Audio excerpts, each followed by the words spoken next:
다 함께 찬송가 438장 함께 찬송하겠습니다.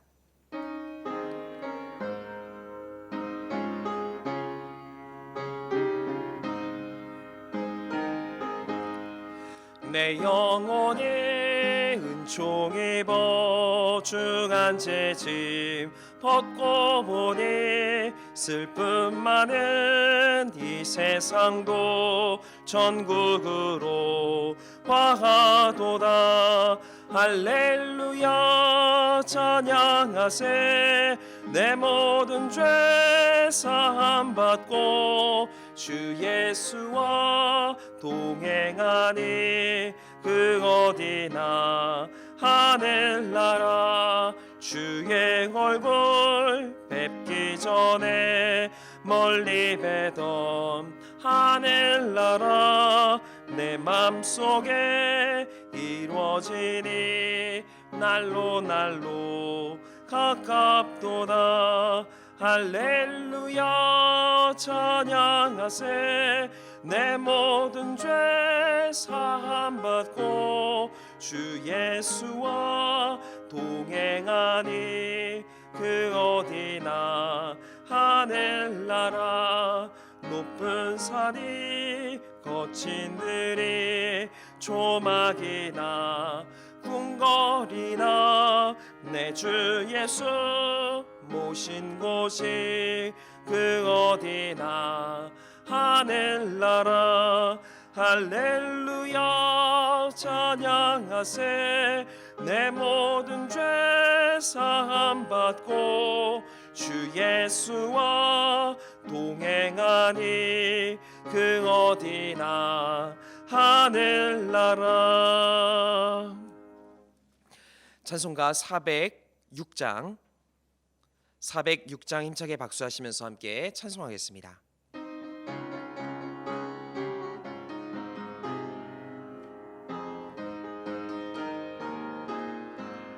고난 내 영혼 편히 쉴 곳과 풍랑이 일어도 안전한 보고 폭풍까지도 다스리시는 주의 영원한 팔을 지게 주의 영원하신 팔 함께 가사 항상 나를 붙드시니 어느 곳에 가든지 요동하지 않음을 주의 팔을 의지함이라.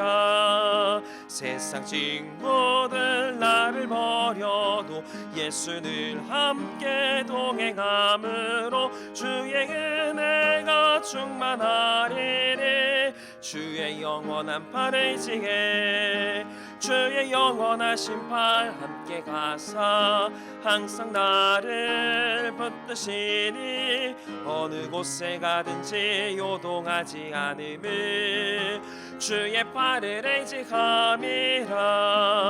나의 믿음이 연약해져도 미리 예비한 힘을 주시며 위태할 때도 안보하시는 주의 영원한 팔을 의지해 주의 영원하신 팔 함께 가사 항상 나를 붙드시니 어느 곳에 가든지 요동하지 않음을 주의 팔을 의지함이라. 늙지 못한 것 주께 없으니 나의 일생을 주께 맡기면 나의 모든 짐 대신 지시는 주의 영원한 팔을 의지해 주의 영원하신 팔 함께 가사 항상 나를 붙드시니 어느 곳에 가든지 요동하지 않음을 주의 팔을 의지함이라.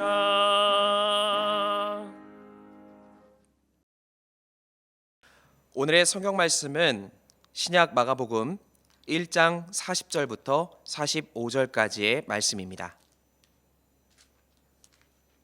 마가복음 1장 40절부터 45절까지의 말씀을 저와 여러분들이 한 절씩 교독하여 읽도록 하겠습니다.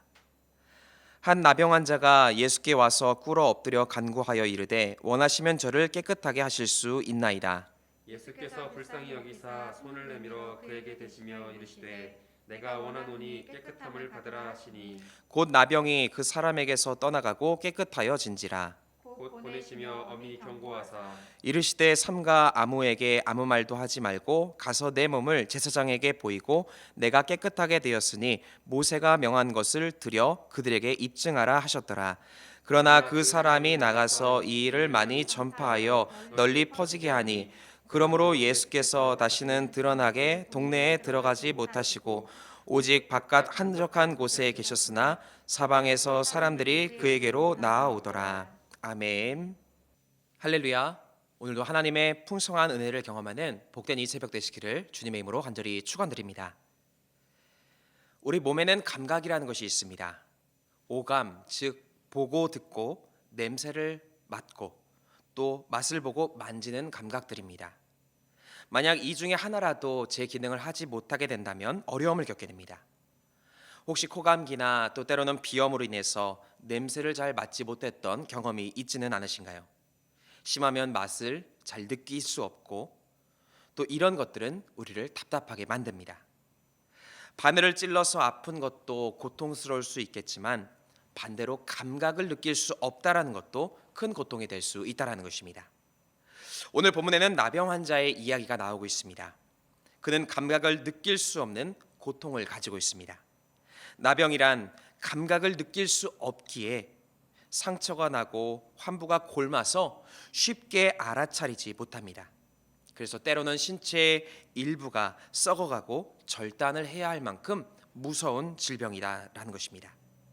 아픈데 아픈 것을 모른 채 무뎌진 그 감각 때문에 생겨나는 고통이 되는 것입니다. 이런 나병을 오늘 우리의 관점으로 볼 수 있습니다.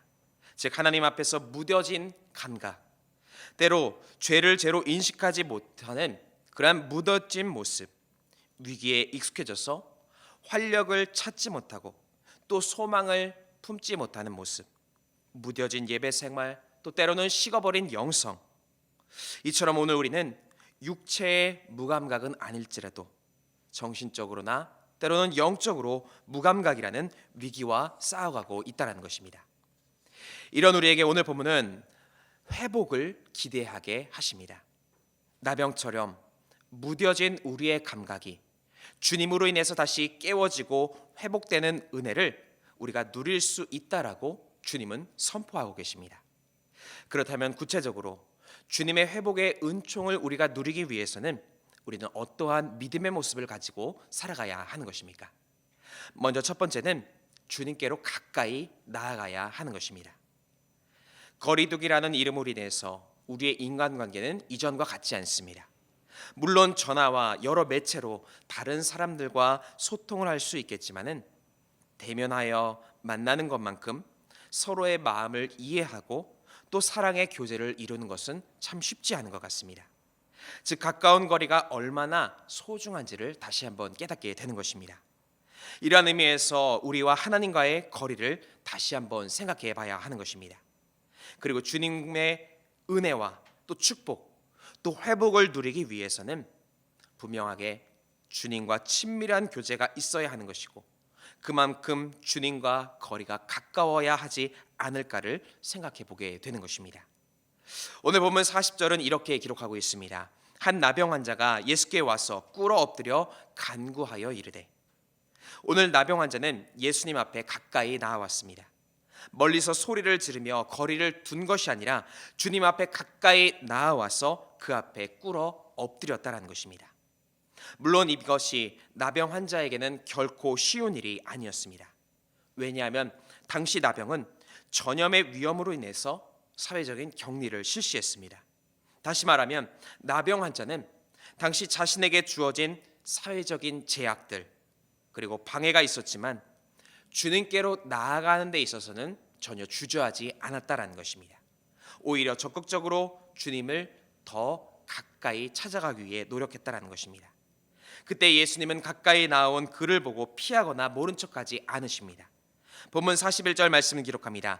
예수께서 불쌍히 여기사 손을 내밀어 그에게 대시며 이르시되 내가 원하노니 깨끗함을 받으라 하시니.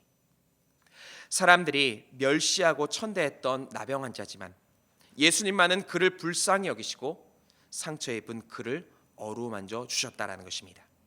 정죄와 멸시에 익숙했던 그동안의 손길과는 전혀 다른 주님의 손길이 그를 향해서 다가와 주셨다라는 것입니다. 뿐만 아니라 예수님은 그의 삶의 근본적인 문제였던 나병까지 치료해 주십니다. 즉 어떤 연약함과 근심이 있다 할지라도 주님 앞으로 가까이 나오게 된다면 주님은 그 아픔을 알아주시고 또 다시 회복해 하시는 은혜를 베풀어 주시는 줄 믿습니다.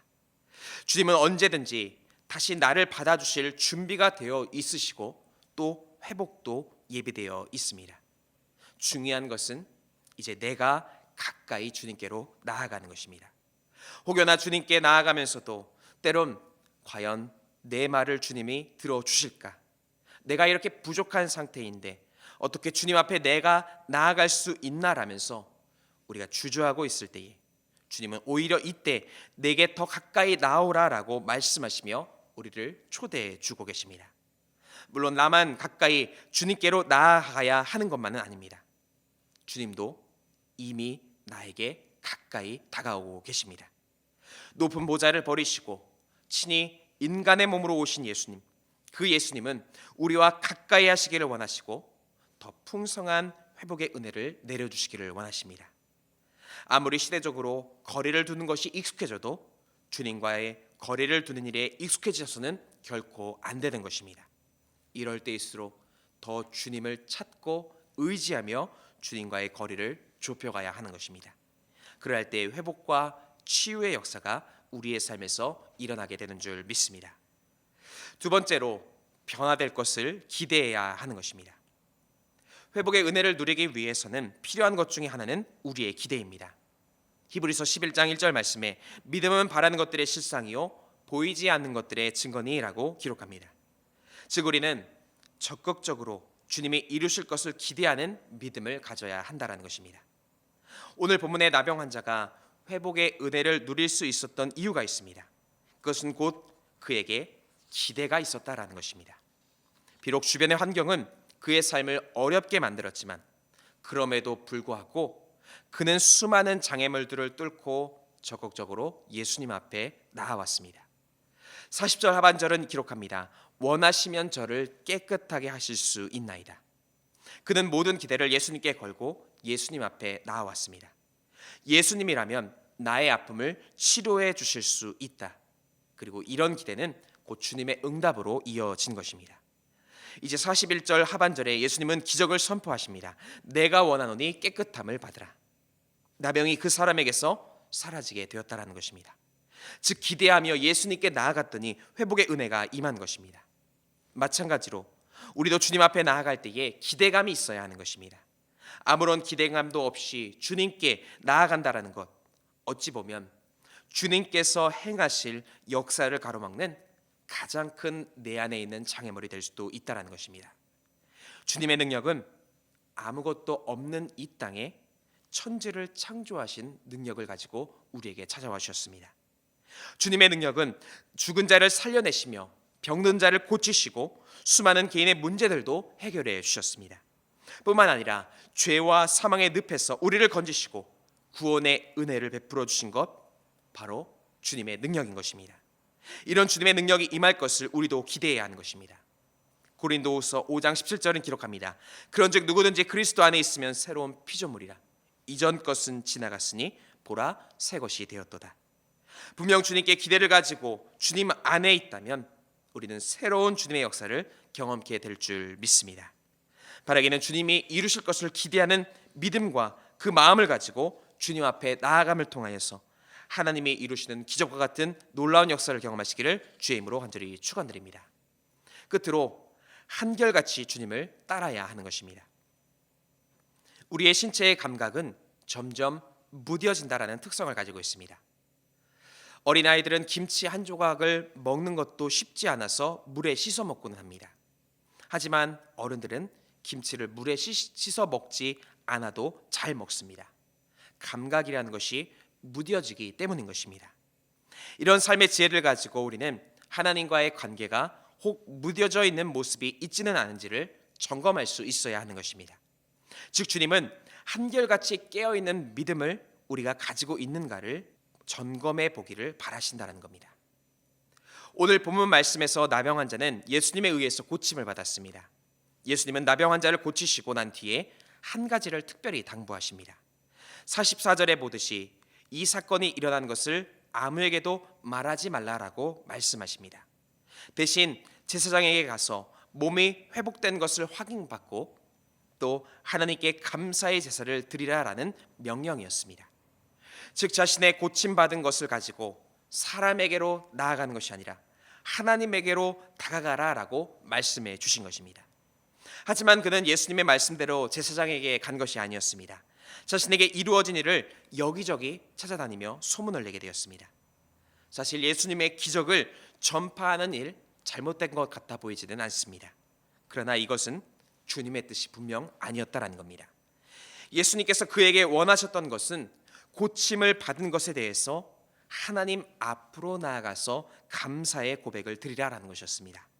사람들에게 자신에게 일어난 일을 자랑하고 또 그것으로 인해서 교만에 빠질 수 있는 위험을 피하라라는 주님의 명령이 있었다라는 것입니다. 내가 어떻게 변화되었는가가 중요한 것이 아니고 나를 변화시키신 그 주님을 자랑할 수 있어야 했던 것입니다. 그래서 주님의 역사가 임할 때 우리가 해야 할 것은 언제나 주님을 먼저 생각해야 하는 것입니다. 처음도 마지막도 주님이십니다. 은혜를 기대할 때도 주님을 바라보는 것이고 은혜가 임한 후에도 먼저 주님을 찾는 한결같은 믿음이 우리에게 필요한 것입니다. 마찬가지로 우리의 믿음도 한결같은 믿음으로 사는 것 참 어렵지만 분명히 우리가 이것을 포기하지 않고 끝까지 지켜가야 하는 것입니다. 지금도 매일 역사하시는 하나님 앞에 감사하는 삶, 나를 구원하신 감격이 과거의 회상으로만 끝나는 것이 아니라 지금도 감사를 고백하고 또 앞으로도 그 은혜에 감사를 고백할 수 있는 그 믿음, 이 믿음으로 우리가 살아가게 될 때에 주님의 회복의 은혜가 우리에게 임하게 되는 줄 믿습니다. 이처럼 한결같은 믿음을 잘 유지하심으로써 주님이 이루실 새로운 소망의 날들을 경험하시기를 주님의 이름으로 간절히 축원드립니다. 함께 기도하시겠습니다. 사랑과 은혜가 충만하신 하나님, 오늘 우리의 삶에 회복의 은혜를 부어주심에 감사드립니다. 연약한 우리가 주님을 가까이하며 의지하기를 원하오니 우리를 받아주시옵고 새로운 변화의 역사를 일으켜 주시옵소서. 또한 늘 주님의 능력을 신뢰하며 변치 않는 믿음을 가지고 주님을 더욱 뜨겁게 사랑하며 살아가게 하여 주시옵소서. 이 시간 주님 앞에 정성 모아 귀한 예물을 드린 손길이 있사오니 이 예물을 드린 손길 가운데에 하나님의 한량없는 은혜를 채워 주시옵고 또한 우리가 이 시간 이후에 함께 기도하며 간구할 때에 하나님의 회복의 은총을 누릴 수 있는 복된 시간이 되게 하여 주시옵소서. 모든 것 감사드리며 우리 구주 예수 그리스도의 이름으로 간절히 기도드립니다. 아멘. 하늘에 계신 우리 아버지여, 이름이 거룩히 여김을 받으시오며 나라가 임하시오며 뜻이 하늘에서 이루어진 것 같이 땅에서도 이루어지이다. 오늘 우리에게 일용할 양식을 주시옵고 우리가 우리에게 죄 지은 자를 사하여 준 것 같이 우리 죄를 사하여 주시옵고 우리를 시험에 들게 하지 마시옵고 다만 악에서 구하시옵소서. 나라와 권세와 영광이 아버지께 영원히 있사옵나이다. 아멘. 이 시간 함께 공동의 기도 제목 가지고 함께 통성으로 기도하겠습니다. 먼저 주신 말씀 의지하여 함께 기도하겠습니다. 또한 나라 민족 위해서 기도하실 때에 특별히 이번 주에 있을 대선을 위해서 함께 기도해 주시고 이 땅의 평화를 위해서 또 하나님이 주시는 화목을 이루는 나라가 될 수 있도록 함께 기도하겠습니다.